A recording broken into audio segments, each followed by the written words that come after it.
আমাকে কি বলে জানো? তো আমি ওনার জন্য হিন্দিতে একটা শায়রি লিখেছি। কেন? আমি একটা এক্সাইটেড ছেলে। হ্যালো, সাউন্ড লক কর, হেডফোন না, সাউন্ড লক কর। তো আমি একটা ওনার আরে আরো এ থাইল্যান্ড কাপলে কাজো। তো আমি তার জন্য একটা হিন্দিতে, আরে রুক না, नहीं तो चल ली बेटे, कोई बात नहीं, रुक चल। তো আমি তার জন্য একটা ভিডিও বানিয়েছি, সরি, তার জন্য একটা শায়রি বানিয়েছি হিন্দিতে।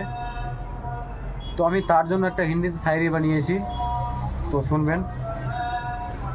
ये दुनिया झमेला है, मेरे दिल में तेरे यादों का मेला है। ये दुनिया झमेला है, मेरे दिल में तेरे यादों का मेला है। और तू पूछ खुद से अपने आंखों पे आंखें डाल के, इस दुनिया में प्यार करने वाला शख्स क्यों अकेला है। তো এটাই শায়রি ছিল।